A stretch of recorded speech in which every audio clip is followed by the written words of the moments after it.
ఎప్పుడో కరోనాకి ముందు వరల్డ్ ఫేమస్ లవర్ సినిమాతో భారీ డిజాస్టర్ అందుకున్న యువ హీరో విజయ్ దేవరకొండ చాలా కాలం తర్వాత ఇప్పుడు లైగర్ సినిమాతో ప్రేక్షకుల ముందుకొచ్చారు.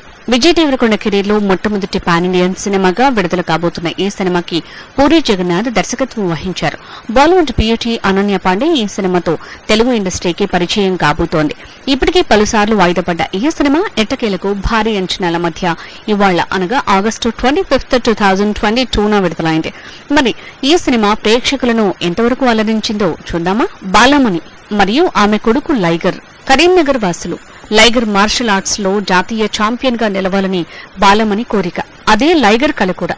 ఈ నేపథ్యంలో తల్లి కొడుకులిద్దరూ తమ జీవిత ఆశయం కోసం ముంబైకి వెళ్తారు.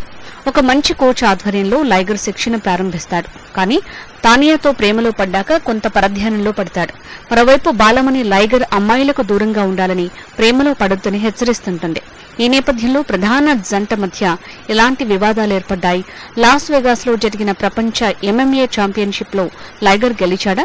జాతీయ ఛాంపియన్షిప్ నుంచి అంతర్జాతీయ స్థాయికి వెళ్లిన లైగర్ ప్రయాణంలో ఎటువంటి అడ్డంకులు ఏర్పడ్డాయి వంటి విషయాలు తెలియాలంటే సినిమా చూడాల్సిందే. సినిమా కథ కొంత ఆసక్తికరంగానే మొదలవుతుంది. మొదటి హాఫ్ మొత్తం క్యారెక్టర్లను ఎస్టాబ్లిష్ చేయడంలో గడుస్తుంది. విజయ్ దేవరకొండ మరియు అనన్య పాండేల మధ్య ప్రేమ కథ చాలా బోరింగ్ గా అనిపిస్తుంది. చాలా వరకు సన్నివేశాలు ప్రేక్షకులు ఊహించినట్టే జరుగుతూ ఉంటాయి. ఇంటర్వెల్ బ్యాంగ్ కూడా చాలా నార్మల్ గా ఉంటుంది. ఇక సెకండ్ హాఫ్ వచ్చేసరికి కథ మరింత స్లో అయిపోతుంది. మైక్ టైసన్ పాత్ర అనన్య పాండేను కిడ్నాప్ చేయటం, ఆ తర్వాత క్లైమాక్స్ ఇవన్నీ ప్రేక్షకులను ఇరిటేట్ చేస్తాయి. మైక్ టైసన్ పాత్రని పూర్తిగా వేస్ట్ చేశారని చెప్పుకోవచ్చు. ఇక ఆఖరి 40 నిమిషాలు ప్రేక్షకులు ఊహించలేనంత చిరాకు తెప్పిస్తాయి. ఓవరాల్ గా లైగర్ ప్రేక్షకుల్ని అలరించడంలో విఫలమైంది అని చెప్పుకోవచ్చు.